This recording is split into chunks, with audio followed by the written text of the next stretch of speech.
Madalas natin nababanggit ang UK, Amerika, Australia at iba pang bansang Anglosphere. Kaya minsan nalilimutan natin ang ibang bahagi ng kanluraning mundo. Pero hindi rin naman mas maayos ang kalagayan nila. Alemanya, Pransya, Belhika, Austria, at Netherlands. Parang buong kanluraning mundo ay parang sinasalakay. At sa hindi malamang dahilan, kapag tiningnan mo, konting sirip lang ay mapapansin mong pare-pareho lang ang problema sa mangdako. Kahit saan ka tumingin, iisa lang ang problema. Kahapon, ipinakita ko sa iyo ito at hindi ito nag-iisang insidente. Pinugutan ng ulo si Jermaine B., 14 na taong gulang na Aleman sa Bavaria. Nahanap ang katawan niya sa abandonadong gusali malapit sa istasyon ng tren. At ang pinag-iinalaan dito ay ang karaniwang suspect na si Kai Salah, 37, isang tinanggihang Palestinian asylum seeker mula West Bank. Tinanggihan ang kanyang asylum noong 2022. Pero naging hadlang ang labis na awa. Ayos lang, Hari Sultan. Halika na. Kwento lang naman yan, pinapalaki mo pa. May isa pa ako. Samahan mo lang ako sandali. Tingnan mo, breaking news ito, kaya patuloy pang lumalabas ang mga detalye. Nangyayari ito. Nalalaman natin habang nagsasalita tayo. May isang lalaki na pumatay ng 5 tao sa Alemanya. 5 tao, okay? 4 na babae at 2 lalaki. Ito ang unang ulat. Maaring madagdagan pa ang bilang. At lumalabas na ang namaril ay isang taong may lahing Turkish na ipinanganak sa Germany. Pati mga Turkish. Aning video noong isang araw? Pakinggan mo ito. Hindi ko alam kung bakit. Di ko maintindihan bakit parang mahina ang loob ng mga taga-kanluran. Pakinggan mo ang video na ito. Nagalangan ng AFD na politiko at di makasagot ng direkta sa simpleng tanong. Dahil dapat niyang sabihing, oo, sobra na ang dami ng Muslim sa Europa. Hindi ko gusto ang pariralang inilalagay natin lahat ng Muslim sa iisang kategorya. Sa tingin mo ba masyado na maraming Muslim sa Alemanya? Oh, Hindi ko alam. Anong nangyayari doon sa itaas? Napakasimple lang ang tanong. Sa tingin mo ba may kakayahan kang pampolitika? Nag-aalala ka ba kung anong sasabihin ng iyong mga taga-suporta? Sa tingin mo ba masyado na maraming Muslim sa Alemanya? oh. Kung makuha ko na ang sagot, pwede na ba nating dalhin sa Alemanya ang mga kabataang dati yung Muslim mula Tehran? Naintindihan kong isa kang politiko, pero kung gusto kong sagutin ng tanong ang tanong, pero itatanong ko ulit, ayokong gawin.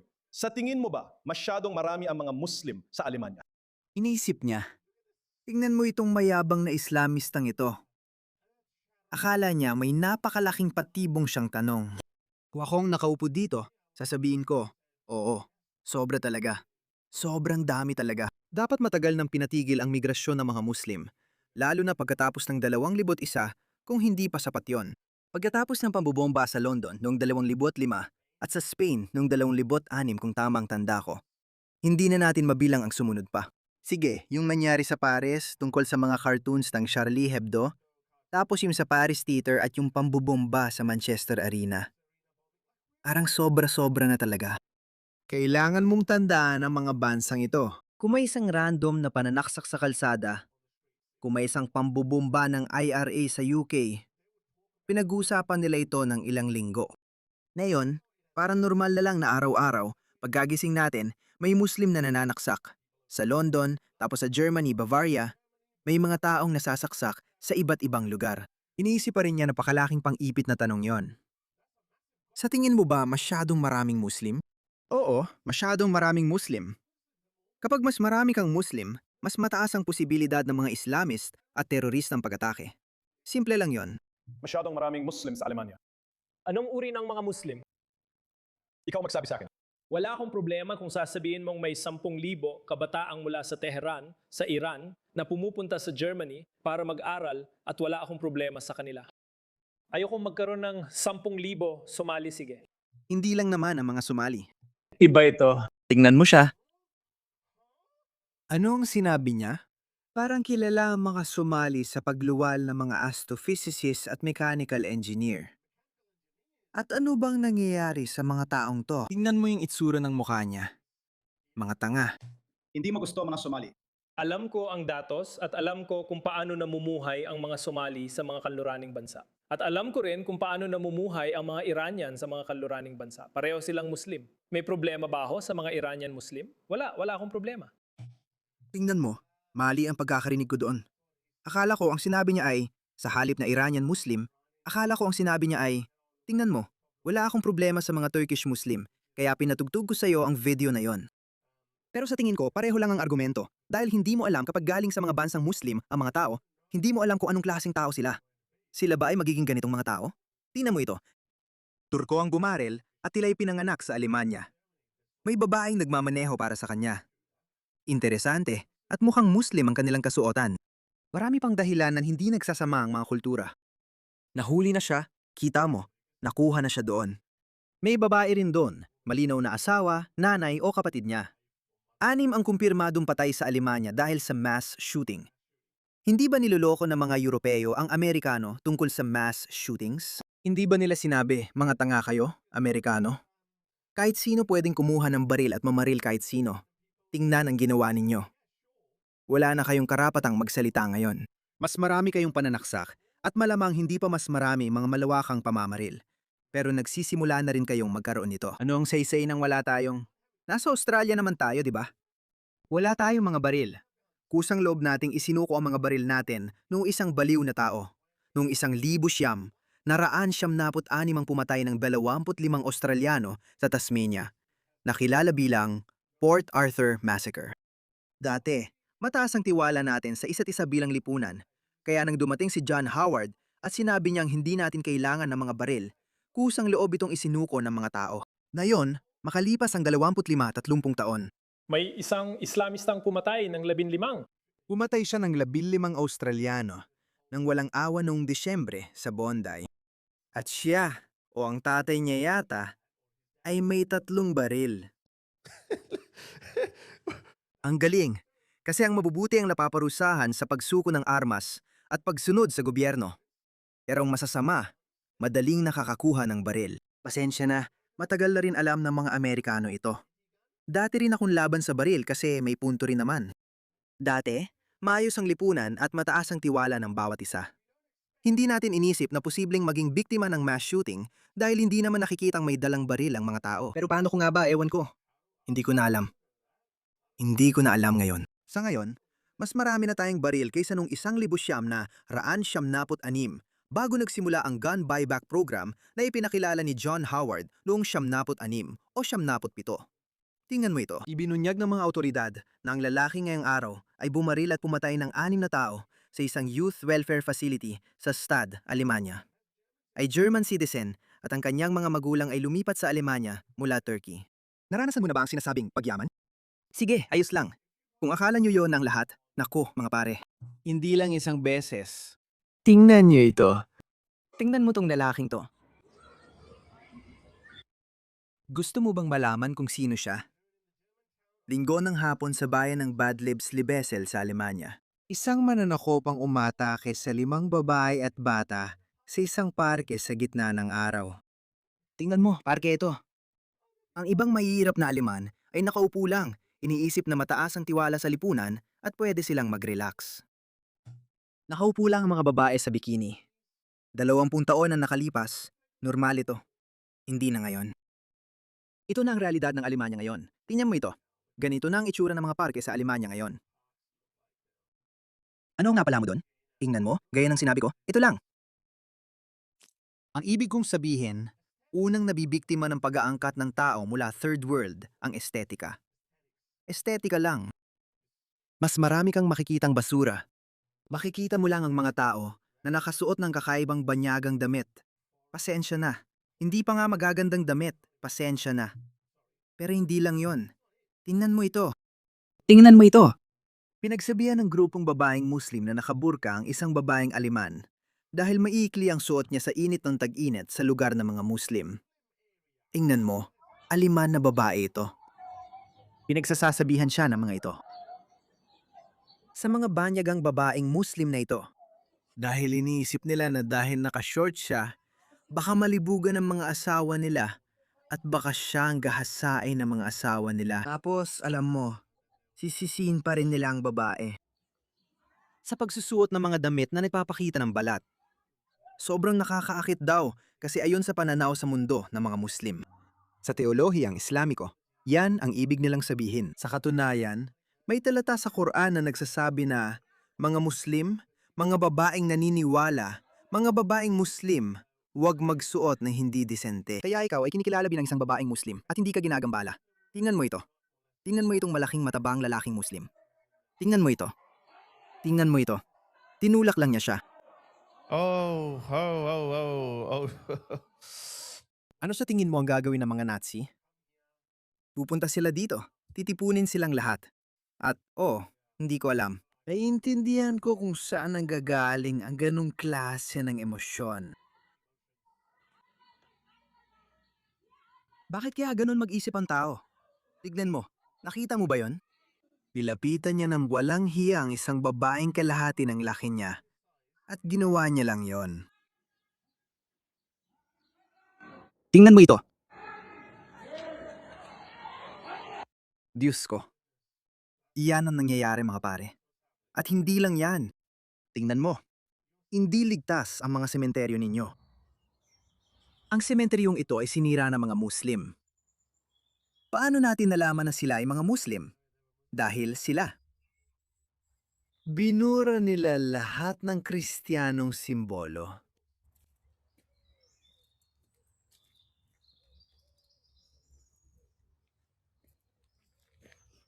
Pero malamang kahapon ito nangyari. Pero mukhang tahimik naman, diba? Ano ang napala mo?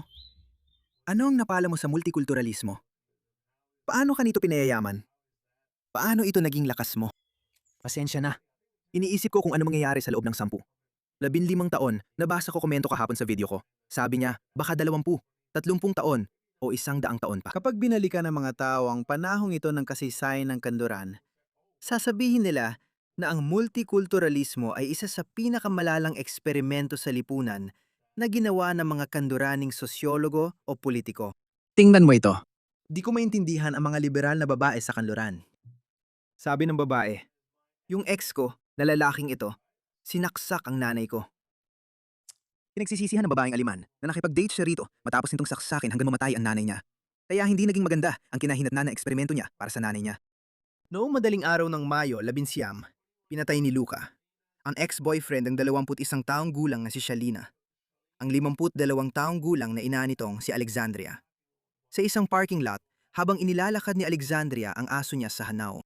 Naresto si Luca sa lugar ng krimen at nananatili sa pre-trial detention dahil sa pagpatay. Ayon kay Shalina, lagi siyang tinatakot nito. Papatayin ko ang sarili ko. Papatayin kita. Hintayin mo. Kapag nakita kita, magsisisi ka. Basahin ang isang text message. Kahit may 2 reklamong isinampa sa pulis at may restraining order, pakiramdam pa rin ni Shalina na nag-iisa siya at lantad kay Luca. Bago pinatay ang kanyang ina, nagpadala si Luca ng huling mensahe. Iisipin mo ako habang buhay. Diyos ko, lahat ng mangyayari ngayon, kasalanan mo.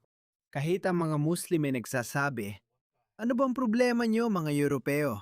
Ano bang problema nyo? Panurin nyo ang Ehipsiyong ito na nagsasabi ng katotohanan. Pare, alam mo ba, hindi ko talaga maintindihan. Paano posible na hindi pa rin nakikita ng mga tao ang katotohanan? Paano? Hindi nyo pa nakikita lahat ng mga imigrante, lahat ng mga nakahijab, lahat ng mga iyan sa bansa nyo? Naging may ginagahasa, sinasaksa at pinapatay ang mga tao. Pare, imulat mo ang mga mata mo. Tulad ng lahat ng mga bansang Europeo, Tol, Alemanya, 10 taon na ang nakalipas. 2,000 lang ang kaso ng pananaksak kada taon. Ngayon, 60,030 beses yon. Imulat mo ang mata mo, pare. Wasak na ang Pransya, Italia, Espanya at Portugal. Hindi mo ba nakikita ang mga kalsada habang pinagdaraanan mo ang mga ito kung saan-saan? Parang imulat mo ang mga mata mo at tumingin ka, pare. Ano ba yan? Paano nangyari yon? Alam mo, hindi naman sina Hans, Tomas, Jonas, Florian o Sebastian na taga rito. Hindi pare, lagi pare-parehong pangalan. Umabot na sa punto na pati mga Turko sa Germany ay bumoboto na rin para sa AfD. Inhas sawang-sawa na sila sa mga imigrante. Pati mga Turko sa Germany. At tingnan mo, yung mass shooter ngayon ay isang Turk din. Naiintindihan mo ba? Nakakatawa kasi nakakasalita ako dahil may balbas ako. At yung mga liberal, parang, alam mo yun, parang hindi sila makapagsalita laban sa kanya. Kasi kayo manggi siya. Totoo yan. Nagtataka nga ako kung bakit hindi pa ako pinatigil o inatake hanggang ngayon. Kasi yung ibang puti, yung Irish na lalaki, si Michael, nakalimutan ko na pangalan niya, na-cancel na siya kahit saan. Alam mo, may brown privilege ako. At sa tingin ko, mabuting tao rin ang lalaking ito. May brown privilege din siya. At ginagamit niya ito Kaya dapat gamitin din natin ang brown privilege natin. Hindi ko ito ipinaglalaban o hiningi, pero kailangan gawin dahil kawawa rin ang mga puti. Hindi ko talaga maintindihan katulad niya. Dati araw-araw ko iniisip pero ngayon hindi na kasi nakapagdesisyon na ako. Noon, habang may tiwala pa ako sa sistema, iniisip ko pa ang mga ganitong bagay. Paano ito posible? Nanggagamba ako na mangyayari rin ito sa Australia. Tingnan mo, nangyayari na nga. Pinapalaya ng mga hukom ang mga rapist. Malayang naglalakad. Nakakalaya lang sila. Binibigyan lang ng suspended sentence dito sa Australia ngayon. Dati, nakakakuha sila ng 10, 15 taon na sentensya. Ngayon, nakakalaya ka lang kung ikaw ay dayuhan. Naiintindihan ko na ngayon. May malaking ideological na katiwalian. Anthony Albanese, Keir Starmer. Itong bagong papasok na punong ministro, Andy Burnham. Lahat ng mga ito ay mga globalista. Sila ay ideological na korap. Nananwala sila sa panlilinlang sa mga lahi. Naniniwala sila sa pagsira ng tradisyonal at orihinal na kultura ng kanilang mga bansa.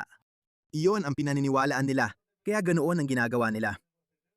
Hindi lang ito tungkol sa Islam. Nagdadala sila ng mga tao mula sa iba't ibang panig ng mundo dahil gusto nilang pahinain ang likas na kultura ng kanilang mga bansa na kadalasan ay kanluraning kultura saan ka man tumingin. At hindi lang ito nangyayari sa mga bansang kabilang sa Anglosphere. Nangyayari ito kahit saan. Pero siya ay nagiging racist. Hindi ko gusto ang mga racist, pero kayumanggi siya. Kaya hindi ko magawa. Parang sobrang naipit sila, bro. Sobrang naipit sila. Hindi ka panipaniwala. Bro, naiiyak ako. Parang naiiyak na talaga ako, bro. Pati sarili kong nanay, isa siyang Ehipsyana, at pati pamilya ko sa Ehipto, nagtatanong kung paano hinahayaan ng mga tao sa Alemanya at Inglaterra ang ganitong kalokohan. Gusto ba nilang mamatay? Pinagtatawanan ka nila, pare. Oo. Kapag kinukwento ko sa nanay ko, sabi niya, Diyos ko, anong problema ng mga taong to? Hindi na raw ito ang bansang katulad nung 20 taon nang nakalipas. Ano raw bang problema ng mga taong ito? Nakakatawa yan, di ba? Habang ginagawa ng mga Islamistang yan ang ginagawa nila. Alam mo ba kung sino ang kailangang protektahan ng gobyerno ng Alemanya? Tingnan mo to. Naglunsad ang Alemanya ng kampanya laban sa Islamophobia na suportado ng Estado. Hindi mo ito maiimbento. Ayaw ng mga ito sa sarili nilang kababayan. Nakikita natin ang mga harang dahil sa pagkakaiba-iba sa labas ng mga simbahan, sa labas ng mga Christmas market. Hindi natin ito nakikita sa labas ng mga mosque sa kung anong dahilan. Sa totoo lang, alam naman natin kung bakit. Malinaw ang mga dahilan.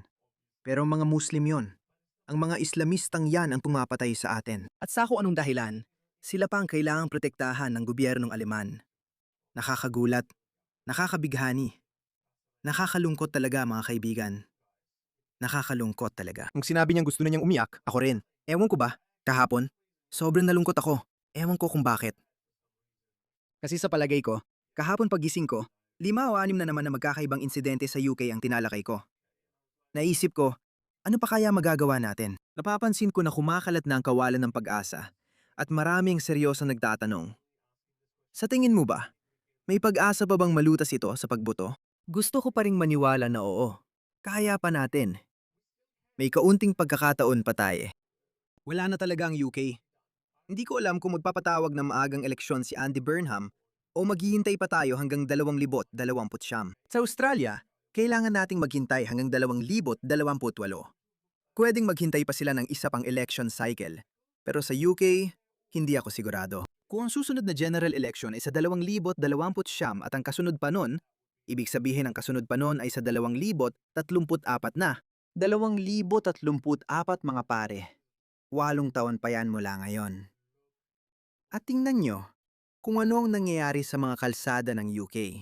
Hindi ko iniisip na kakayanin ng UK. Kung oo, hindi ko sasabihin na magpatuloy kang umasa. Hindi ko iniisip na masasabi kong hindi mo kayang ibuto palabas dyan.